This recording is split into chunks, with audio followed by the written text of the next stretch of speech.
Hello and welcome to movie cancer. Pushpa 2 నుండి updates కొమ్ముకొస్తున్నాయి. So ఇంకో 4 రోజుల్లో మనం పుష్ప 2ని చూడబోతున్నాం. పుష్ప 2లో ది క్రూషియల్ ఆల్సో ఒకే సీను 23 నిమిషాల వరకు ఉంటుందంటే నమ్ముతారా? ఇప్పుడు మనం ఆ సీన్ గురించి మాట్లాడుకోబోతున్నాం. సో ఆ సీనే పుష్ప 2 ఇంటర్వెల్ సీన్, గంగమ్మ తల్లి జాతర ఎపిసోడ్. ఈ సీన్ ని మనకు పుష్ప 2 గ్లిమ్స్ మొత్తంలో ఈ సీన్ మాత్రమే ఉంటది. ఆల్సో ఈ సీన్ ని ట్రైలర్ లో అక్కడక్కడ చూపించారు. అండ్ ఈ సీన్ గురించి ప్రొడ్యూసర్స్ మాట్లాడుతూ పుష్ప 2 మూవీ మొత్తంలో ఈ సీన్ మాత్రమే ఒక మాస్టర్ పీస్ ఎపిసోడ్ అవుద్దట. అండ్ దాంతో పాటు ఈ సీన్ మనం చూస్తున్నప్పుడు గూస్ బంప్స్ కూడా వస్తాయంట.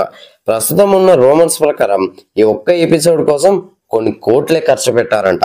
ఈ సీన్ లో అల్లు అర్జున్ రుక్కు రావాలంటే కనీసం 1.5 గంట సమయం పడుతుందంట. అండ్ ఈ ఒక్క సీనే దాదాపు 37 డేస్ వరకు షూట్ చేశారంట. ఎట్లాగో ఈ సీన్ గురించి మాట్లాడుతున్నాం గనక అసలు ఈ సీన్ వెనుక ఉన్న కథ ఏంటి, అండ్ అసలు సుకుమార్ గారు ఈ సీన్ ని ఎందుకని పెట్టారు, అసలు సుకుమార్ గారు ఈ సీన్ తో మనకు ఏం చెప్పాలనుకుంటున్నారు, సో ఇదంతా ఈ వీడియోలో డీటెయిల్ గా మాట్లాడుకుందాం.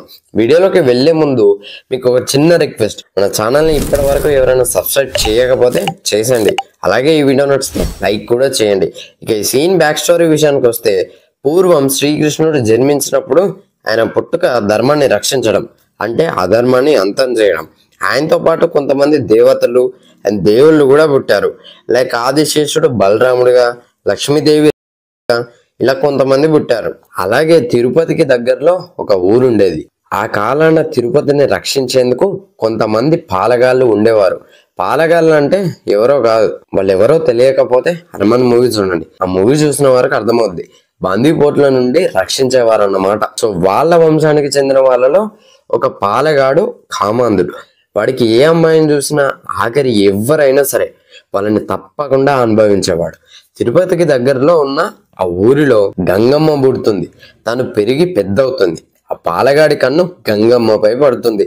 గంగమ్మ వాడికి లొంగకుండా తన ఉగ్ర రూపం ధరిస్తుంది. అది చూసిన పాలగాడు భయపడి తప్పించుకొని పారిపోతాడు. గంగమ్మ వాడిని రప్పించడం కోసం కొన్ని వేషాలు కడుతుంది. వాడు రాడు. గంగమ్మ దొరవేషంలోకి కూడా మారుద్ది. అది ఆ పాలగాడు చూసి అక్కడుంది దొరే కావచ్చని వస్తాడు. అప్పుడు గంగమ్మ తన మాతంగి వేషంలోకి మారి ఆ పాలగాడి తల నరిగేస్తుంది.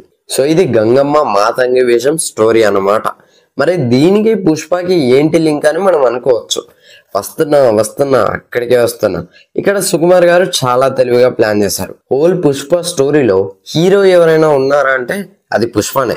మరి విలన్స్ చాలా మంది ఉంటారు. అందులో మెయిన్ వీళ్ళు. Pushpa of course విలనే.